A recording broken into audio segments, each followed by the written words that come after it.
Capítulo 10. 8 versos para adiestrar la mente. Los 7 primeros versos de los 8 versos para adiestrar la mente tratan de las prácticas asociadas con el cultivo del aspecto del método del camino, que son la compasión, el altruismo, la aspiración de alcanzar la budeidad, etc. El octavo verso se centra en las prácticas para el cultivo del aspecto de la sabiduría del camino. Verso 1. Pensando en que todos los seres sintientes son aún más valiosas que la joya que colma los deseos, con el fin de alcanzar el supremo propósito, pueda yo siempre considerarles preciosos. Estas 4 líneas tratan del cultivo del amor hacia todos los seres sintientes.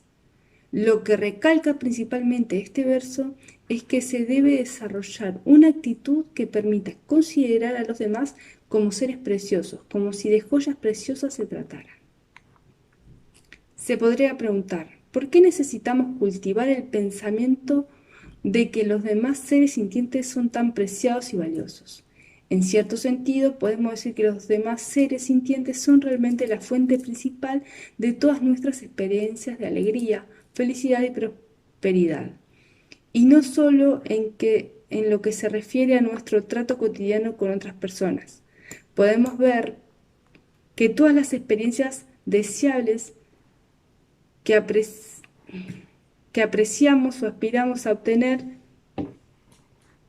dependen de la cooperación y la interrelación con otros seres sintientes. Es un hecho evidente. Del mismo modo, desde el punto de vista de un practicante del camino, muchos de los elevados niveles de logro que se adquieren y el progreso que se obtiene en el viaje espiritual depende de la cooperación y de la interacción con los otros seres sintientes. Además, en el estado resultante de la budeidad, las actividades realmente compasivas de un Buda solo pueden surgir espontáneamente y sin esfuerzo alguno en relación con los seres sintientes, pues son ellos los recipientes y beneficiarios de estas actividades iluminadas. Así pues, no es difícil comprender que los demás seres sintientes son, en cierto sentido, la verdadera fuente de nuestra alegría, prosperidad y felicidad. La alegría y las comodidades básicas de la vida, como la comida, el cobijo, la ropa y las compañías, dependen de otros seres sintientes. Y lo mismo ocurre con la fama y el renombre. Nuestro confort y seguridad depende de las percepciones de otras personas tengan de nosotros y del afecto que sientan por nosotros. Es casi como si el afecto humano fuera la base misma de nuestra existencia. Nuestra vida no puede empezar sin afecto y nuestro sustento y crecimiento adecuado, etc. dependen de él. Para adquirir una mente serena, cuanto mayor sea el afecto que sientas por los demás, mayor será tu satisfacción. Yo creo que cuanto más te interesas por los demás, más positivo es el aspecto de los demás que aparecen ante ti. Se debe a tu propia actitud. Por otra parte, si rechazas a los demás, estos aparecerán ante ti mismo de un modo negativo. Otra cosa que tengo clara es que cuando piensas solo en ti, se estrecha el punto de mira de tu mente. Y debido a este enfoque estrecho, las cosas desagradables se magnifican y te dan miedo, te hacen sentir incómodo y te das cuenta de que estás sufriendo. Sin embargo, en el momento en el que piensas en los demás sintiendo afecto por ellos, la mente se expande. Dentro de ese ángulo más amplio, los problemas personales parecen no tener importancia y esta es la gran diferencia. Si te preocupas por los demás, manifestarás una fortaleza interior a pesar de tus propias situaciones difíciles. Con esta fortaleza, tus problemas personales parecerán más pequeños y menos fastidiosos. Cuanto más allá de tus problemas y cuidas de los demás, adquiere fortaleza interior, confianza en ti mismo, valentía y una mayor sensación de serenidad. Este es un claro ejemplo de la manera que nuestra forma de pensar puede cambiar nuestra experiencia. La guía de los modos de proceder del Bodhisattva Bodhikarbhatara es específica que existe una diferencia fenomenológica entre el dolor que se experimenta cuando uno toma sobre sí mismo el de otro ser y el dolor que procede directamente del propio dolor y sufrimiento. Es el primer caso, en el primer caso hay un elemento desagradable, porque se está compartiendo el sufrimiento de los demás. No obstante, como señala Shantideva, hay también un determinado grado de estabilidad, pues en cierto sentido ese dolor se está aceptando voluntariamente. El hecho de participar voluntariamente en el sufrimiento de otros genera fortaleza y confianza en uno mismo. Pero en el segundo caso, cuando se experimenta el propio dolor y sufrimiento, hay un elemento involuntario, y debido a la falta de control la persona se siente débil y completamente agobiada. En las enseñanzas budistas sobre altruismo y compasión se emplean expresiones como uno debe ignorar su propio bienestar y desear el bienestar de los demás. Es importante comprender en su propio contexto estas afirmaciones referente a la práctica de compartir voluntariamente el dolor y el sufrimiento de otro ser. Lo fundamental aquí es que si no tienes capacidad para amarte a ti mismo, simplemente no hay bases sobre las que construir un sincero afecto por los demás. Amarse a sí mismo no significa que uno esté en deuda consigo mismo. Más bien la capacidad de amarse a sí mismo o de ser amable con uno mismo ha de basarse en un hecho muy fundamental de la existencia humana: nuestra tendencia natural a desear felicidad y a evitar el sufrimiento. Cuando existan estas bases en uno mismo, uno podrá extenderlas a otros seres sintientes. Así pues, cuando encontramos en las enseñanzas afirmaciones como ignora tu propio bienestar y desea el bienestar de los demás, debemos comprenderlas en el contexto de adiestrarse según el ideal de la compasión. Esto es importante si no queremos dejarnos llevar por un modo egoísta de pensar, que ignora el impacto de las propias acciones en otros seres sintientes. Como he dicho, es posible desarrollar la actitud de considerar a los demás seres sintientes como seres preciosos cuando se reconoce el importante papel de su amabilidad que su amabilidad juega en la propia experiencia de alegría, felicidad y éxito. Esta es la primera consideración. La segunda es que, mediante el análisis y la contemplación, podemos llegar a comprender que gran parte de la desdicha, el sufrimiento y el dolor que experimentamos resulta, en verdad, de una actitud egocéntrica que busca el propio bienestar a expensas de otros, mientras que gran parte de la alegría, felicidad y el sentimiento de seguridad de nuestras vidas surge de pensamientos y emociones que buscan el bienestar de otros seres sintientes. Contrastando estas dos formas de pensamientos y emoción, uno se convence de la necesidad de considerar el bienestar de los demás como algo muy valioso. Existe otro hecho con respecto al cultivo del pensamiento y emociones, que aprecian el bienestar de los demás. El interés propio y los propios deseos son satisfechos como consecuencia de trabajar para otros seres sintientes. Como señala Che Tsongkhapa, en Gran Exposición del Camino a la Iluminación, Lamrim Chenmo, cuando el practicante se implica en actividades y pensamientos que están centrados y dirigidos al logro del bienestar de otros, verá realizada su propia aspiración, sin tener que hacer para ello esfuerzo alguno.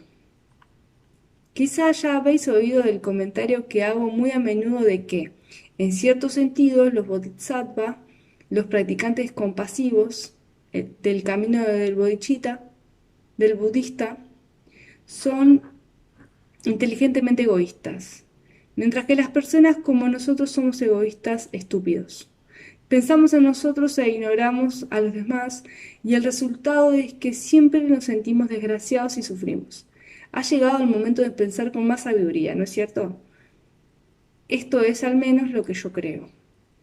En un momento dado puede plantearse la siguiente pregunta: ¿es posible cambiar realmente nuestra actitud? Mi respuesta, basándome en mi pequeña experiencia, es, sin dudarlo, sí. Y me parece evidente. La mente es muy peculiar. A veces esto suda y cuesta mucho hacerla cambiar pero con un esfuerzo continuo y un convencimiento basado en la razón, puede llegar a ser muy honesta. Cuando realmente sentimos necesidad de cambiar, nuestra mente puede hacerlo. La mente no se transformará solo con desearlo y rezar. No obstante, con convencimiento y razón, una razón basada en última instancia en la propia existencia, podremos transformarla. El tiempo es también un factor importante y con tiempo las actitudes mentales pueden cambiar, estoy seguro. Una cosa que debo aclarar aquí es que algunas personas, especialmente las que se consideran realistas y prácticas, son demasiado realistas y están demasiado obsesionadas con el aspecto práctico. Quizás pienses, estas ideas de desear la felicidad de todos los seres sintientes y de cultivar pensamientos de apreciar el bienestar de todos los seres no son realistas, son excesivamente idealistas. No contribuyen de ningún modo a la transformación de la propia mente o al desarrollo de alguna disciplina mental, porque son completamente inalcanzables. Quienes piensen de esta manera, quizás consideren más eficaz empezar por un círculo reducido de personas con las que uno tenga interacción directa y más adelante ampliar e incrementar los parámetros. Quizás crean que no tiene sentido alguno pensar en todos los seres sintientes, ya que hay un número infinito de ellos, y aunque pueda sentir cierta conexión con los seres humanos que viven en un mismo planeta, consideran que los infinitos seres sintientes en múltiples sistemas de mundos y universos no tienen nada que ver con su propia existencia como individuo. Probablemente se pregunte, ¿qué sentido tiene tratar de cultivar la mente que intenta incluir dentro de su esfera a todos y a cada uno de los seres vivos? Esta podría ser, en cierto modo, una objeción válida, pero lo que es importante aquí es comprender el impacto de cultivar tales sentimientos altruistas. La cuestión es intentar ampliar el radio de acción de la propia empatía hasta que llegue a abarcar a toda forma de vida con capacidad para sentir dolor y experimentar felicidad. Es cuestión de definir un organismo vivo como un ser sintiente. Este sentimiento es muy poderoso y no hay necesidad de ser capaz de identificar en términos específicos a cada uno de los seres vivos para que sea eficaz. Tomemos, por ejemplo, la naturaleza universal de la impermanencia. Cuando cultivamos el pensamiento de que las cosas y los acontecimientos son impermanentes, no necesitamos analizar individualmente cada elemento que exista en el universo para poder convencernos de ello. La mente no funciona así. Es importante comprender este punto. En el primer verso se hace una referencia explícita al agente yo. Pueda yo considerar siempre a los demás como seres preciosos. Quizás pueda ser útil en este estadio dar una breve explicación de lo que significa este yo según la comprensión budista. Generalmente nadie discute si las personas, tú, yo y los demás existen. Nadie pone en duda la existencia de alguien que pasa por una experiencia de sufrimiento. Decimos, veo a tal persona, oigo a tal persona, y utilizamos constantemente el pronombre de la primera persona en nuestro discurso. No hay discusión sobre la existencia del nivel convencional del yo, que todos nosotros experimentamos en nuestra vida cotidiana. No obstante, surgen preguntas cuando intentamos comprender lo que es realmente ese yo o entidad. Para profundizar en estas cuestiones, debemos tratar de llevar el análisis un poco más allá de nuestra vida cotidiana. Podemos, por ejemplo, pensar en nuestra juventud. Cuando recordamos algo de nuestra juventud, nos identificamos íntimamente con el estado de aquel cuerpo y con el sentimiento del yo de aquella época. Cuando éramos jóvenes, había un yo. Cuando nos hacemos mayores, hay un yo. Y también hay un yo que abarca ambos estadios. Un individuo puede recordar sus experiencias de juventud. Un individuo puede pensar en las experiencias de su vejez, etc. podemos ver que existe una estrecha identificación con nuestro estado físico y con nuestro sentimiento de un yo, con nuestra conciencia del yo. Muchos filósofos y los pensadores religiosos en particular han tratado de comprender la naturaleza del individuo, ese yo que mantiene la continuidad a lo largo del tiempo. Esto ha tenido una importancia relevante en la tradición india. Las escuelas no budistas indias hablan del Atma, que se traduce generalmente como yo o alma, y en otras tradiciones no budistas se dan explicaciones acerca del alma, del ser, etc. El Atma, en el contexto indio, tiene el significado específico de un agente que es independiente de los hechos empíricos del individuo. En la tradición hindú, por ejemplo, se cree en la reencarnación, lo que ha dado lugar a un gran número de debates. También he hallado referencias sobre ciertas formas de prácticas místicas en las que una conciencia o alma asume el cuerpo de una persona que acaba de fallecer. Si queremos que la reencarnación tenga sentido, si queremos que tenga sentido que un alma asuma otro cuerpo, entonces tiene que postularse por un agente independiente, que sea independiente de los hechos empíricos del individuo. Por lo general, las escuelas indias no budistas han llegado a la conclusión de que el yo se refiere realmente a este agente independiente o atma, a lo que es independiente de nuestro cuerpo y mente. Las tradiciones budistas en su totalidad han rechazado la tentación de postular por un yo, un atma o un alma que sea independiente de nuestro cuerpo o mente. Entre las escuelas budistas hay consenso sobre el punto de que el yo o la entidad ha de ser comprendido en términos de la agregación del cuerpo y mente. Pero cuando hablamos de lo que se quiere decir exactamente con el término yo o persona, encontramos divergencia de opiniones, incluso entre los pensadores budistas. Muchas escuelas budistas mantienen que, en el análisis final, debemos identificar el yo con la conciencia de la persona. Mediante el análisis podemos demostrar que nuestro cuerpo es como un hecho contingente y que lo que continúa a través del tiempo es la conciencia del ser. Evidentemente, otros pensadores budistas han refutado la noción que identifica el yo con la conciencia. Buddhaparita y Chandrakirti, por ejemplo, han rechazado la propuesta de buscar un yo que more o permanezca eternamente. Argumentan que seguir este tipo de razonamiento es, en cierto sentido, sucumbir a la arraigada necesidad de aferrarse a algo.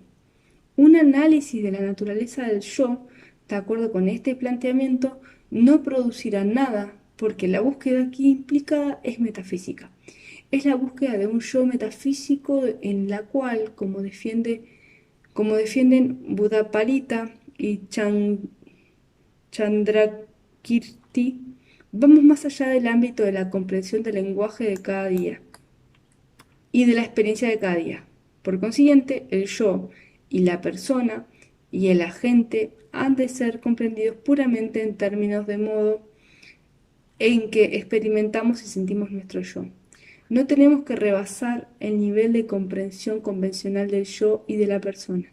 Debemos comprender nuestra existencia en términos de una existencia física y mental, de forma que el yo y la persona sean entendidos, en cierto sentido, como designaciones dependientes de la mente y del cuerpo. Chandrakirti utiliza el ejemplo del carro de su guía del camino del centro. Cuando sometemos a análisis el concepto carro, no podemos hallar ningún carro metafísicamente o sustancialmente real que sea independiente de las partes que constituyen el carro. Pero eso no quiere decir que el carro no exista. Del mismo modo, cuando sometemos el yo, la naturaleza del yo, a este mismo análisis, no podemos encontrar un yo que sea independientemente de la mente y del cuerpo que constituyen la existencia del individuo o del ser.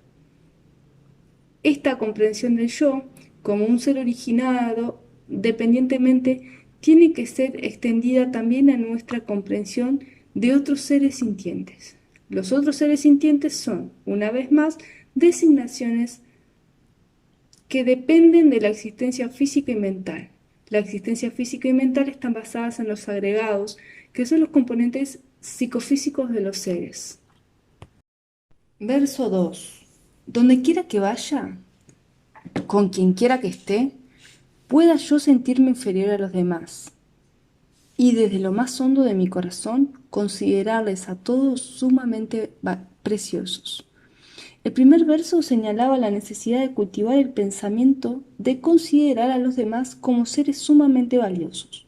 Lo que se recalca en el segundo verso es que el reconocimiento del valor inapreciable de los otros seres sintientes y el afecto que por ellos se desarrolla sobre esa base no pueden estar arraigados en un sentimiento de piedad hacia los demás seres, es decir, pensando que son inferiores. El amor afectuoso por los demás seres y el reconocimiento del valor que para uno mismo tienen deben estar basados en la veneración y el respeto como merecen los seres superiores. Ahora bien, me gustaría poner énfasis en el modo en el que debemos comprender la compasión con el contexto budista. Por lo general, en la tradición budista, la compasión y el amor afectuoso se consideran como dos caras de una misma moneda. Se dice que la compasión es el deseo empático que aspira a ver liberado el sufrimiento al objeto de su compasión, el ser sintiente. El amor afectuoso es la aspiración que desea felicidad a los demás.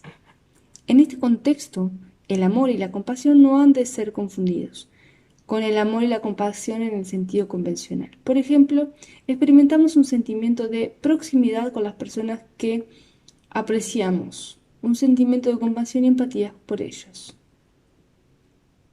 También sentimos por ellas un gran amor, pero este amor y esta compasión están a menudo enraizados en consideraciones autorreferenciales. Esta persona es mi amiga, mi esposa, mi hijo. Lo que ocurre con este tipo de amor o compasión, que puede ser intenso, es que está teñido por el apego, porque implica consideraciones autorreferenciales. Si existe apego, existe también el potencial de que surja el enfado y el odio. El apego va de la mano del enfado y del odio. Por ejemplo, si la compasión de uno hacia otro está teñida por el apego, es más pequeño el más pequeño incidente puede transformarla fácilmente en su opuesto emocional. Entonces, en lugar de desear que la otra persona sea feliz, uno puede llegar a desear su desgracia. La compasión y el amor verdaderos en el contexto de adiestrar la mente están basados en el simple reconocimiento de los otros. Al igual que uno mismo, aspira de modo natural a la felicidad y a eliminar el sufrimiento, y que otros, al igual que uno mismo, tienen el derecho natural de satisfacer esa aspiración básica. La empatía que se desarrolla hacia una persona basándose en el reconocimiento de este hecho básico es compasión universal. No hay elemento alguno de prejuicio, no hay elemento alguno de discriminación. Esta compasión puede ser extendida a todos los seres sintientes, mientras sean capaces de experimentar dolor y felicidad. Así pues, la característica esencial de la verdadera compasión es que es universal, que no hace diferencias. Como tal, adiestrar la mente en el cultivo de la compasión en la tradición budista implica, en primer lugar, el cultivo del pensamiento de imparcialidad o ecuanimidad hacia todos los seres sintientes. Para ello debe pensar, por ejemplo, que una determinada persona que es tu amiga, tu familiar, etc., en esta vida puede haber sido, desde el punto de vista budista, tu peor enemigo en una vida previa. Seguidamente, aplicas el mismo tipo de razonamiento a alguien a quien consideras tu enemigo. Aunque esa persona se porte mal contigo y sea tu enemigo en esta vida, ella podría haber sido tu mejor amigo en una vida anterior o podría haber estado relacionada contigo, etc.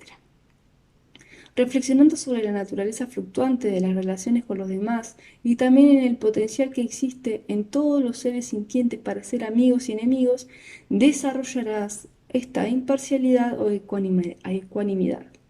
La práctica de cultivar la ecuanimidad implica desapego, pero es importante comprender lo que significa dicho término. A veces, cuando la gente oye hablar de la práctica budista del desapego, piensa que el budismo está abogado por la indiferencia hacia todas las cosas, pero no es este el caso. Primero, se podría decir que el cultivo del desapego extrae la espina de las emociones discriminatorias que están basadas en consideraciones de lejanía o proximidad con los demás. De ese modo, preparas la tierra en la que puedes cultivar la verdadera compasión hacia todos los demás seres sintientes. Las enseñanzas budistas sobre el desapego no supone el desarrollo de una actitud de no implicación o de indiferencia hacia el mundo o la vida. Pasando a otra línea del verso, creo que es importante comprender en el contexto adecuado la expresión que pueda yo considerarme inferior a los demás. No se está diciendo de ningún modo que tenga uno que implicarse en pensamientos que conducirán a menospreciarse ni que se deba perder toda esperanza y sentirse abatido pensando, soy el último de todos, no soy capaz de nada, no puedo hacer nada y carezco de poder. No es esta la clase de consideración de inferioridad a la que aquí se hace referencia. El hecho de considerarse inferior a los demás tiene que comprenderse en términos relativos. Generalmente los seres humanos son superiores a los animales. Estamos dotados de la capacidad para juzgar entre lo correcto y lo incorrecto y para pensar en términos del futuro, etc. No obstante, uno podría argumentar también que en otros aspectos los seres humanos somos inferiores a los animales. Por ejemplo, quizás los animales no tengan la capacidad de discernir entre el bien y el mal en un sentido moral y quizás no tengan tampoco la capacidad de ver las consecuencias a largo plazo de sus acciones. Pero dentro del reino animal hay al menos cierto sentido del orden. Si contemplas la sabana africana, por ejemplo, verás que los predadores cazan a otros animales solo por necesidad, cuando tienen hambre. Cuando no tienen hambre puedes verlos cohabitar unos con otros con bastante apacibilidad.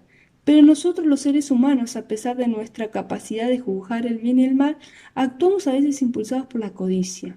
A veces nos implicamos en algunas acciones por pura complacencia. Matamos por deporte, por decirlo de alguna manera, cuando salimos de caza o de pesca. Así pues, en cierto sentido, uno podría argumentar que los seres humanos han demostrado ser inferiores a los animales.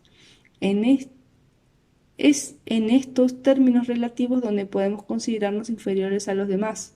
Una de las razones para utilizar la palabra inferior es poner énfasis en que, normalmente cuando damos paso a emociones ordinarias de enfado, odio, apego intenso y codicia, lo hacemos sin ningún sentido de la moderación. A menudo nos olvidamos completamente del impacto que tiene nuestro comportamiento en otros seres sintientes, pero cultivando deliberadamente el pensamiento de considerar a los demás como seres superiores y dignos de respeto, te proporcionarás un factor moderador. Entonces, las emociones, cuando surjan, no tendrán fuerza suficiente para hacer que no pienses en el impacto de tus acciones en otros seres sintientes. Por eso se sugiere que el reconocimiento de los demás como seres superiores a uno mismo sea edificado sobre esta base. Verso 3. Que sea yo capaz de examinar mi mente en todas las acciones. Y en el momento en que aparezca un estado negativo, ya que nos pone en peligro a mí mismo y a los demás, pueda yo hacerle frente y apartarlo. Este verso toca de lleno lo que se podría llamar la existencia de la práctica del Dharma del Buda. Cuando hablamos de Dharma en el contexto de las enseñanzas budistas, estamos hablando del nirvana o del estado de liberado del sufrimiento. La libertad del sufrimiento, el nirvana, o la cesación es el verdadero Dharma. Hay muchos niveles de cesación, por ejemplo. Abstenerse de matar o asesinar podría ser una forma de Dharma, pero no se la puede llamar específicamente Dharma budista, porque el abstenerse de matar es algo que incluso alguien que no sea religioso puede adoptar, simplemente por acatar la ley. La esencia del Dharma es la tradición budista, en la traducción budista, es el estado que se halla libre del sufrimiento y los engaños,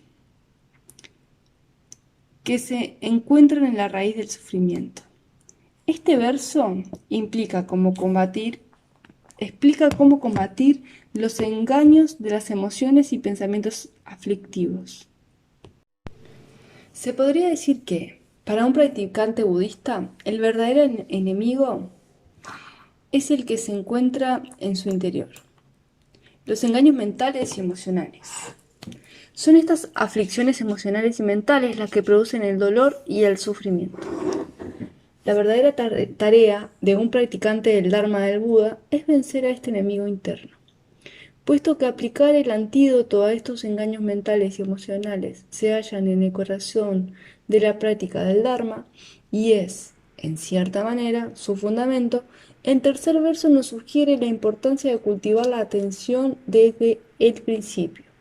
Si por el contrario, dejas que las emociones y los pensamientos negativos surjan en tu interior sin restricción alguna, sin tener conciencia de su carácter negativo, les estás dando rienda suelta y eso le permitirá crecer hasta el punto en que, sencillamente, no habrá forma de contrarrestarlos. No obstante, si tomas conciencia de su carácter nocivo, serás capaz de aplastar estos pensamientos emocionales negativos tan pronto como aparezcan.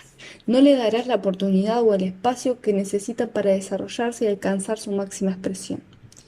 Este tercer verso sugiere, a mi parecer, la aplicación del antídoto en el nivel de la experiencia sentida y manifiesta de la emoción. En lugar de llegar hasta la raíz de la emoción en general, lo que se sugiere aquí es la aplicación de los antídotos apropiados a las emociones y pensamientos negativos específicos. Por ejemplo, para contrarrestar el enfado, se debe cultivar el amor y la compasión. Para contrarrestar un apego intenso hacia un objeto, se ha de reflexionar sobre el carácter impuro de tal objeto, su naturaleza indeseable, etc. Para contrarrestar la arrogancia o el orgullo, uno debe pensar en las propias deficiencias para hacer brotar la humildad.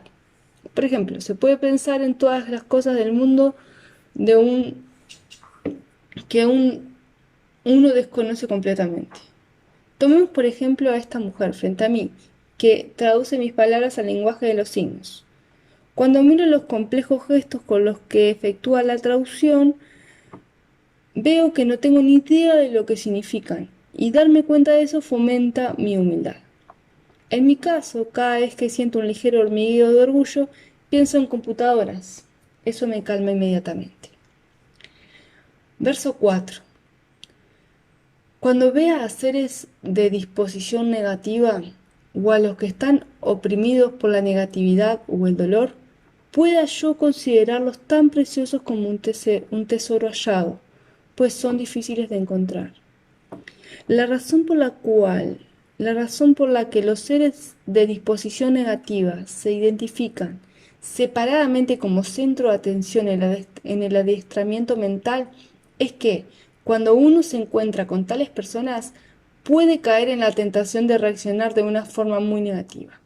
En cierto sentido, estos seres ponen a prueba la habilidad que uno tiene para mantener su adiestramiento básico. Por eso merecen especial atención. Seguidamente, puedes aplicar ese mismo sentimiento a la sociedad en general. Existen entre los seres comunes la tentación o la tendencia de rechazar a ciertos grupos de personas, de marginarlos y de no desear incluirlos dentro del círculo más amplio de la comunidad. Las personas tildadas como criminales son un ejemplo. En tales casos, es especialmente importante que el practicante haga un esfuerzo aún mayor para tratar de incluirlos, de forma que puedan tener una segunda oportunidad en la sociedad y también una oportunidad para restablecer su amor propio. Del mismo modo, dentro de la sociedad existe también la tentación de ignorar o negar la existencia de enfermedades incurables como el SIDA, pensando, eso no me ocurrirá a mí. Se tiende a hacer la vista gorda a estas cuestiones. También en tales casos, un verdadero practicante debe reflexionar profundamente sobre estos fenómenos y tratar de aceptarlos. Uno debe cultivar su mente para que sea capaz de sentir empatía hacia todos los seres y de relacionarse con ellos del modo más concreto. Correcto. Verso 5. Cuando otros, impulsados por los celos, me injurian y tratan de otros modos injustos, pueda yo aceptar la derrota sobre mí y ofrecer la victoria a los demás. Normalmente, desde un punto de vista convencional y legal, si se hiciera injustamente ciertas alegaciones contra alguien, sin base ni fundamento, se considera justificado que el perjudicado reaccionara con enfado. No obstante, se recomienda al practicante que no reaccione de ese modo, especialmente si la consecuencia de ese trato injusto es el prejuicio propio y de ningún otro ser. A un verdadero practicante se le aconseja que acepte la derrota y ofrezca la victoria, evitando de este modo una reacción negativa de indignación y enfado. Verso 6. Cuando una persona a quien he ayudado o en quien he depositado todas mis esperanzas me daña muy injustamente, pueda yo verla como a un amigo sagrado. Generalmente cuando ayudamos a alguien tendemos a esperar algo a cambio. Cuando una persona tiene una estrecha relación contigo, tiendes a esperar algo de ella. Y si esa persona, en lugar de responder positivamente a tu bondad y compensarte por ello, te inflige daño, sientes indignación, como normalmente les ocurriría a cualquiera. Tu sentimiento de dolor y desilusión es tan fuerte y tan profundo que consideras perfectamente justificado reaccionar con indignación y enfado. Pero a un verdadero practicante se le sugiere que no se deje llevar por esa clase de respuesta común, sino que utilice la experiencia como una oportunidad para adiestrarse, como una lección y una enseñanza. El practicante debe considerar a esa persona como a un verdadero maestro de paciencia, porque es en ese momento cuando se hace más necesario tal adiestramiento. Uno debe reconocer que esa persona es tan valiosa como un maestro precioso y difícil de hallar, en lugar de reaccionar con enfado y hostilidad. No obstante, no se está sugiriendo aquí que un verdadero practicante deba ceder siempre ante cualquier perjuicio o injusticia que se le esté infligiendo. De hecho, de acuerdo con los preceptos de Bodhisattva, se debe responder a la injusticia con una fuerte contramedida, especialmente si existe algún peligro de que el perpetrador del crimen haya proseguido con sus acciones negativas o si otros seres sintientes pueden verse perjudicados. Lo que se requiere es comprender bien la situación. Si ocurre una injusticia y no trae mayores consecuencias para el perpetrador del crimen ni para otros seres sintientes, entonces quizás será mejor dejar las cosas tal como están. Verso 7. En resumen, que pueda yo ofrecer directa o indirectamente toda alegría y beneficio a todos los seres, mis madres, y que sea capaz de tomar secretamente sobre mí todo su dolor y sufrimiento. El sufrimiento al que se hace referencia en este verso es, quizás, tan fuerte que al menos a nivel del pensamiento uno puede tomar sobre sí mismo el sufrimiento, el dolor y las penas que experimenta. Uno puede también tomar mentalmente sobre sí las negatividades, que son la raíz de tales sufrimientos. Y puede asimismo compartir con otros la totalidad de todas las cualidades que posee, como su alegría, la causa de su alegría, las raíces de su virtud, las acciones positivas, etc. Uno ofrece estas cualidades positivas a los otros seres sintientes. El adjetivo secretamente se refiere a la práctica de Tonglen, la práctica de dar y tomar. La palabra secretamente sugiere un modo de practicar la compasión que quizás no es aconsejable para los principiantes. Es una forma de adiestramiento mental que requiere una determinada cantidad de profundidad y profundidad de coraje y de compromiso. Eso se insinúa, igualmente, en Guía para un modo de proceder de un bodhisattva. Bodhikaryavattara de Shantideva. En cuanto a la práctica propiamente dicha de dar y tomar, o Tongli, se efectúa en conjunción con el proceso de respiración, exhalando e inhalando, tal como se aconseja en el adiestramiento mental en 7 puntos. Lojong Don Dulma, de Chekwai Shesh Dorje. El adjetivo secretamente puede referirse también a la necesidad de ciertas dosis de integridad por parte del practicante.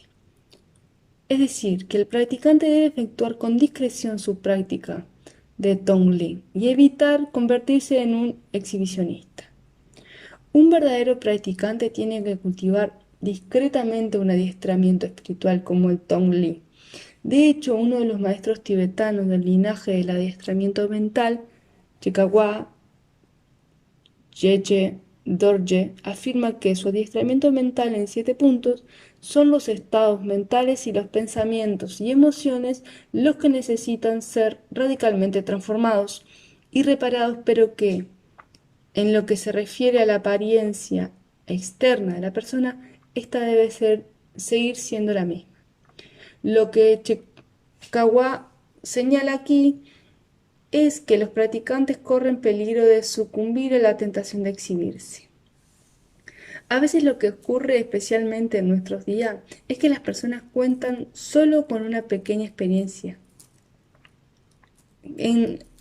Es que las personas que cuentan solo con una pequeña experiencia tienden a asumir un aire de importancia o de espiritualidad que no hace más que abaratar su verdadera experiencia. Un verdadero practicante requiere una auténtica integridad. Verso 8. Que no se vean mancillados por los conceptos de los 8 intereses mundanos y conscientes de que todas las cosas son ilusorias, que puedan ellos, sin aferramiento, verse libres de las ataduras. Las 2 primeras líneas de este verso ponen énfasis en la necesidad de asegurarse de que la práctica espiritual y el adiestramiento mental que uno está llevando a cabo no están contaminados por los 8 intereses mundanos. Esto es importante incluso para el maestro. Por ejemplo, yo estoy aquí sentado en el trono, impartiendo esta enseñanza. Si en algún lugar en mis pensamientos surge la curiosidad, ¿lo he hecho bien? ¿Qué piensa la gente de mi discurso? ¿Le habrá gustado? ¿Me elogiarán por ello? Mi adiestramiento espiritual estará contaminado. Los intereses mundanos no deben oscurecer ni contaminar un adiestramiento espiritual verdadero. Las 2 últimas líneas de este verso recalcan la necesidad de situar la práctica y el adiestramiento mental dentro de una comprensión absoluta de la verdad última o vacuidad. Declaran que uno debe haberse consciente del carácter ilusorio de todos los fenómenos y sin aferramiento, liberarse de las ataduras. Pero antes de poder cultivar la comprensión de la naturaleza ilusoria de todas las cosas, es necesario negar la realidad sustancial de las mismas, incluyendo la del propio yo. No es posible desarrollar la percepción de la naturaleza ilusoria de los fenómenos sin antes negar la realidad sustancial de la existencia. ¿Qué hay que hacer para comprender la insubstancialidad o vacuidad de las cosas? No es suficiente con imaginar simplemente que todo está vacío y carente de existencia sustancial. No es suficiente con imaginar simplemente que todo está vacío y carente de existencia sustancial. No es suficiente con solo repetir constantemente este verso, casi como una fórmula. Lo que se requiere es desarrollar una comprensión profunda y genuina de la vacuidad mediante un proceso racional de análisis y reflexión. Una de las maneras más eficaces y convincentes de comprender el modo en que todo está vacío y carente de una realidad sustancial es comprender la naturaleza interdependiente de la realidad, que es el surgir dependiente de todas las cosas. Lo que es especial en la comprensión del surgir dependiente es que nos proporciona la posibilidad de encontrar ese camino central entre la nada total, por un lado, y la existencia sustancial o independiente, por el otro. Las cosas son dependientes y se originan dependientemente.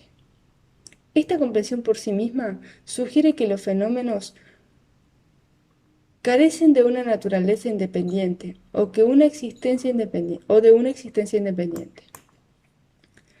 La idea de que las cosas surgen en relación a otras mediante la compleja matriz de hechos que se originan de forma dependiente protege también al practicante del peligro de caer en la visión opuesta del nihilismo, pensar que nada existe. Así pues, hallando ese camino central, se puede llegar a la comprensión genuina y el conocimiento intuitivo de la vacuidad. Cuando has hallado esta visión directa de la vacuidad en tu meditación, se añade una nueva cualidad a tu interacción con el mundo y con los objetos que te rodean. Hay una nueva cualidad en tu compromiso con el mundo, porque eres consciente de la naturaleza ilusoria de la realidad. Los versos sugieren que quienes practiquen el adiestramiento mental deben hacerlo siendo conscientes de la naturaleza ilusoria de la realidad. Adiestrar la mente. Dalai Lama. Preguntas y respuestas. Pregunta. Su santidad, ¿cómo han de trabajarse las emociones negativas? Respuesta. Primero, creo que es muy importante habituarse a reconocer con claridad el carácter destructivo de las emociones aflictivas. Si comprendes esto de un modo directo y profundo, es muy probable que, cuando surjan las emociones negativas, tengas cierta repugnancia actual, y eso es muy distinto. Segundo, las emociones negativas se basan a menudo en razones artificiales. Si es este el caso, intenta contemplar las cosas desde otro ángulo. Verás la diferencia. Cuando examinas la naturaleza de las emociones, descubre que éstas se encuentran en muchas ocasiones enraizadas en algún tipo de proyección que tu mente ha creado con respecto a un acontecimiento o persona. Y es posible que esta proyección no tenga fundamento. Si examinas la razón subyacente, podrás llegar a contrarrestar las emociones negativas. Tercero, cuando la emoción negativa ha llegado a dominarte por completo, cuando la sientes con todas tus fuerzas, debes intentar apartar la atención o la concentración de la percepción de la emoción propiamente dicha. Este es uno de los mejores modos de disminuir la intensidad de la emoción. Su santidad, ¿por qué se consideran a los animales como seres sintientes inferiores a los humanos? A mí me parece que, aparte de la forma, son iguales a nosotros. Sí, es cierto. Por eso, en lugar de hablar de humanidad, hablamos de seres sintientes. Todos los seres son iguales. Los humanos, las deidades mundanas, los insectos, los animales, todos son igualmente seres sintientes. Todos tienen experiencias similares. No obstante, existe una diferencia en lo que respecta al cerebro. A mi entender, nuestra capacidad para analizar es mayor y desde este ángulo consideramos que el cuerpo humano es más valioso. Una vez hemos comprendido que nuestra inteligencia es más valiosa, debemos comprender asimismo que nuestra responsabilidad es también mayor. Cuida de estos otros seres en lugar de utilizarlos. Su santidad, ¿qué tipo de meditación recomendaría usted a una persona laica que desea seguir el camino del Buda? De hecho, no hay mucha diferencia entre los monjes y los laicos. Yo creo que el camino básico del Buda es el mismo. Estudia las cuatro nobles verdades y los 12 vínculos de originación dependiente. Primero, estudia. Cuando digo que estudies, no me refiero solo a coger los libros y leerlos y ya está. Podemos leer libros para adquirir información, lo que es, por supuesto, el principio, las bases del pensamiento, de la contemplación o la reflexión. En los niveles de comprensión budista se dice que esta es la comprensión basada en la simple escucha. No es la adecuada, no es suficiente. Se ha de ir más allá y encontrar un modo de integrar en la propia experiencia lo que se ha aprendido. La comprensión del camino budista no ha de basarse solamente en la comprensión de los textos. Esto se menciona en tal texto, o este punto se explica en otro texto. En su lugar, uno debe ser capaz de identificarse con esas comprensiones sobre la base de la propia experiencia. Este procesamiento de la información, ese nivel de comprensión, ese nivel de comprensión conocido como comprensión a través del pensamiento y la reflexión, y es el tipo de comprensión que necesitamos desarrollar. No estoy de acuerdo con las personas que dicen, solo tienes que recitar algún mantra, no necesitas estudiar. Yo no se lo aconsejo a nadie, ni a los laicos, ni a los principiantes, ni a los monjes. Creo que si estás realmente decidido a practicar el Dharma del Buda, a seguir el camino budista, tienes que estudiar, sin saber cómo podemos transformar nuestra mente. Sería muy difícil, el efecto de una fe pura por sí sola es muy limitado. Creo que la fe o la creencia adecuada debe desarrollarse sobre la base de un convencimiento total. ¿Cómo se desarrolla el convencimiento? Mediante la meditación analítica, la meditación unidireccional. No es importante hasta más adelante. La meditación unidireccional no es importante hasta más adelante. Para un principiante no creo que la meditación unidireccional sea tan importante. La meditación analítica, el estudio y la reflexión, eso es lo importante. Ahora, los físicos occidentales proponen el Big Bang como el principio de espacio-tiempo. ¿Cómo afecta eso al concepto budista del tiempo sin principio o la teoría del karma? Es una pregunta que me hacen a menudo. Si se demuestra que la teoría cosmológica de un único Big Bang es el verdadero principio del universo, entonces los pensadores budistas tendrían que desvanarse los sesos y el reto requerirá mucha reflexión. Si se proponen varios Big Bang, entonces la teoría de los físicos occidentales encajaría muy bien con la budista. Su santidad, ¿es necesario sufrimiento para compensar la felicidad? ¿Es posible alcanzar una felicidad y armonía absoluta? Cuando hablamos de felicidad y de sufrimiento en el budismo, no nos estamos refiriendo puramente a una felicidad en el nivel de los sentimientos o de las sensaciones. Desde el punto de vista budista, la experiencia obvia del dolor es una forma de sufrimiento identificable. Pero también dice el budismo que ni siquiera es auténtica felicidad lo que clasificamos como sensación placentera, como felicidad. Es igualmente una forma de sufrimiento, porque en ella se encuentra la semilla para la insatisfacción. El tipo de felicidad de la que habla el budismo en la enseñanza de las cuatro verdades nobles es la cesación total, no solo del dolor y del sufrimiento, sino también de las emociones fluctuantes, etc. Es un estado que se encuentra más allá de las sensaciones y sentimientos. Capítulo 11. Generar la mente de la iluminación. Hemos hablado de la naturaleza de la compasión y del procedimiento para adiestrar la mente y cultivar la compasión.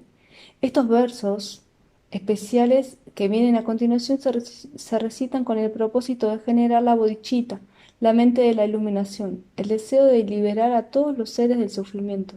Durante la recitación de lo mismo debéis tratar de traer a la memoria toda vuestra comprensión de la compasión y la necesidad de cultivarla. Con el deseo de liberar a todos los seres, tomaré siempre refugio en el Buda, en el Dharma y en la Sangha, hasta que alcance la iluminación completa. Este primer verso es un modo formal de tomar refugio. Las personas que practiquéis el budismo, tomad refugio aquí. Los practicantes religiosos que no sean budistas, cristianos, judíos, musulmanes, etc., también podréis participar. Cuando nosotros, los budistas, tomemos refugios en las tres joyas, vosotros podéis tomar refugios en vuestra propia divinidad y utilizar esta fórmula para reafirmar vuestra fe en ellas. Enardecidos por la sabiduría y la compasión, hoy, en presencia de los Budas, genero la mente para el completo despertar, por el bien de todos los seres sintientes. Este verso pertenece a la generación de la mente de la iluminación. Por mucho que dure el espacio, mientras quede algún ser, quisiera yo también quedar, para poder hacer desaparecer del mundo la aflicción. El tercer verso nos inspira e infunde un verdadero sentimiento de valentía que nos ayuda a mantener nuestro compromiso con los principios altruistas. Así pues, esta ceremonia consistirá en la recitación de los tres versos. Debéis recitarlos lentamente y al unísono. Durante la recitación debéis reflexionar del significado de los versos y cultivar en vuestra mente la contemplación adecuada. Creo que estos tres versos son muy poderosos. Si estáis de acuerdo conmigo y os sentís bien con ellos, debes reflexionar sobre su significado.